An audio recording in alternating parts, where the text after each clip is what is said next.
We keep it rolling here on the Sports Cubicle and Sports from the Couch. I'm your host, Mike Mercado. Thank you so much for making us a part of your day here on WCPT 820 AM, heartlandsignal.com, and WSBC 1240 AM Chicago. Make sure you're going to visit us on the YouTube page if you want to see all the segments and interview in video form over on youtube.com at the Sports Cubicle or wherever you get your favorite podcast at Sports from the Couch. Now, this story hit the newswire a few days back, and it is something that if you have been following us here on Sports from the Couch, on the Sports Cubicle, or on the Bears podcast that I'm on with EJ Snyder and Kieran Hall, Bear Era over at Blue Wire Podcast Network, the confusion of how the Chicago Bears have constantly done things backwards.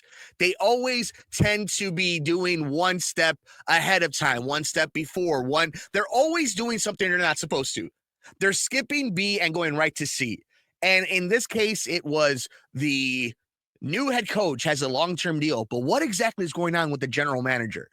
Often with the Chicago Bears, one of the biggest complaints is a messy front office, that they have a lot of stuff going on behind the scenes that is not even any type of turmoil. It's just they make it more difficult upon themselves.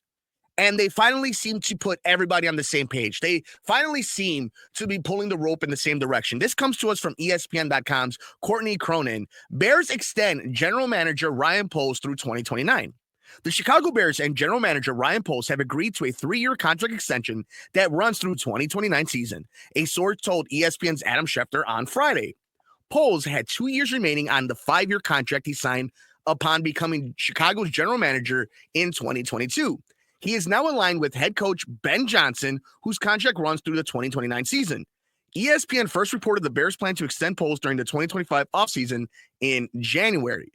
Poles, who's 39, oversaw a substantial rebuild that coincided with the Bears earning the number 1 pick after the 2022 and 23 season, respectively. Chicago traded the draft picks to the Carolina Panthers in March of 2023 for wide receiver DJ Moore and 4 draft picks, which Poles used to draft quarterback Caleb Williams, rookie tackle Darnell Wright, cornerback Tyreek Stevenson, wide receiver Luther Burden III, and punter Torrey Taylor. The Bears have gone 15-36 since Poles was hired and saw former coach Matt Eberflus fired midway through the 2024 season, which ended with a 5-12 finish during Williams' rookie year. Poles led an extensive coaching search in January that saw the Bears interview 17 candidates before landing on Johnson. Since then, Chicago has made significant investments in their offensive line via trades for guards Joe Thuney, Jonah Jackson, and signing center Drew Dalman in free agency. Poles also heavily invested in defensive trenches with tackles Grady Jarrett, Shamar Turner, and defensive end Dio Abadayo. So Poles, Johnson, and first draft together. So the Bears draft 2 pass-catching weapons with the team's top 2 draft picks, tight end Colston Loveland at number 10 and Burden at number 39 for the first time in franchise history. There's a rhythm to all the madness behind what we do and how we do it, Johnson said in April. And Ryan really is the brains behind that. He set it all up, and you can tell that this group, this organization, has been together for a number of years now because it's been running so smoothly. He's consistent every single day when he comes in. I think sometimes it's underlooked at times, particularly in this profession. Consistency is a huge deal, and he's just done a great job every single day laying out a plan, executing a plan, and just getting to know him more. You can check out the article over on ESPN.com. Sources: Bears extend general manager Ryan Poles through 2029. So the biggest complaint that I had during the entire hiring process of Ben Johnson was the history of the Chicago Bears, and not just from 50 years ago, 40 years ago, 30 years ago, heck, even 10 years ago. The history we've seen from this regime do the entire process backwards again. An opportunity to clean house, to have a general manager spot open, a head coaching job open, and try to get people that are going to be on the same page. They're going to have a plan for your organization. They're going to put in place situations and people and experiences for your young quarterback that the entire thing hinges on. They had that opportunity. Now, that was before they landed Ben Johnson. And in the NFL, heck, in life, one thing could change everything. The fortunes of many change upon one decision. So before that, that was the worry that the ownership is going to hire the coach before the GM, that the GM doesn't get to hire the coach. That's always been the MO of the Chicago Bears, recent and past history.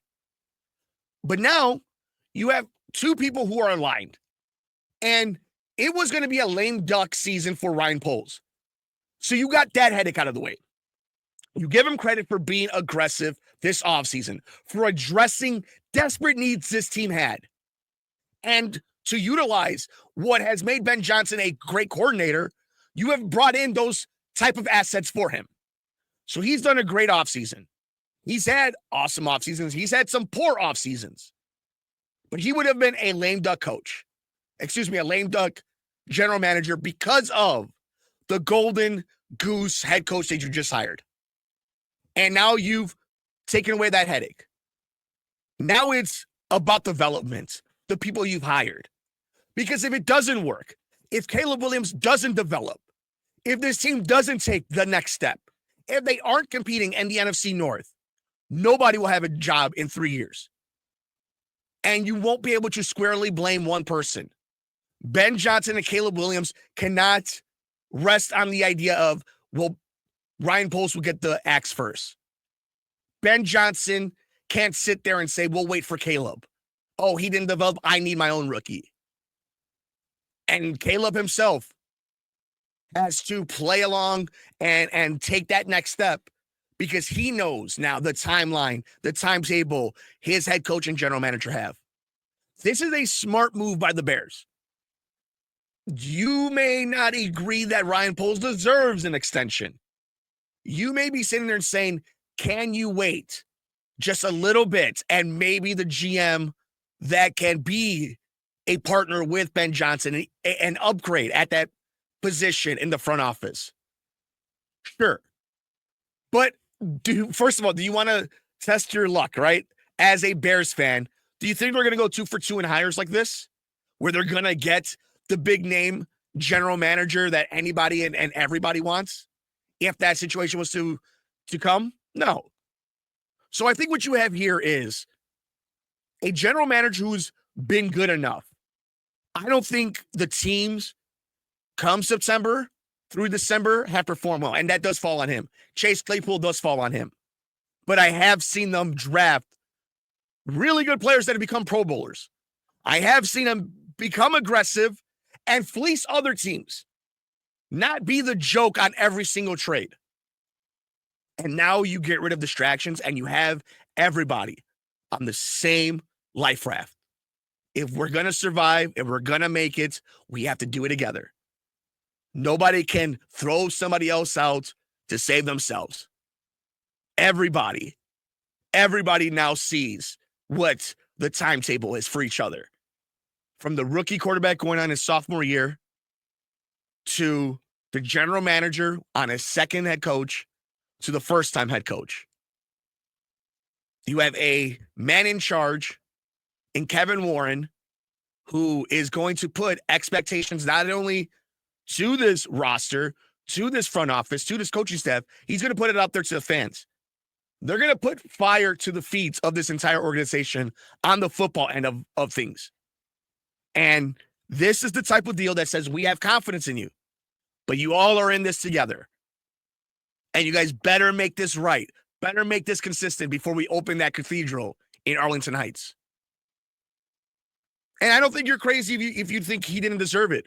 I don't think you're crazy if you would have wanted them to wait it out this year and see how it plays out.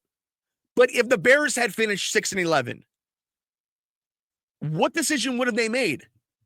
Was it on Ben Johnson? I mean, if Ryan Poles got the players and the personnel needed to run a Ben Johnson offense and it just didn't click, is that on Ryan Poles or is that on Ben Johnson? And then if Ben Johnson is able to exploit weaknesses on other teams and be able to exaggerate some of the talents or shortcomings of his team to be able to perform in a proper way to win games in the NFL within the margins, outside of the margins, in those last few seconds, is that on Ryan Poles?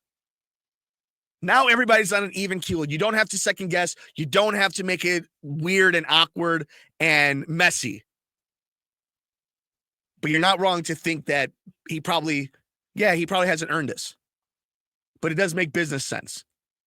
So now it's just time to get to business if you're the Chicago Bears. We want to know your thoughts. What do you think about Ryan Poles getting extended through 2029? Did he deserve that contract? Do you think it makes sense to have him aligned with the new head coach of the Chicago Bears, Ben Johnson, along with Caleb Williams? We want to know your thoughts. Make sure you leave a comment down below here on the video version on YouTube over at the Sports Cubicle. We're here on the Sports Cubicle, sports from the couch on WCPT 820 AM Chicago, WSBC 1240 AM Chicago, heartlandsignal.com, and of course on YouTube at the Sports Cubicle.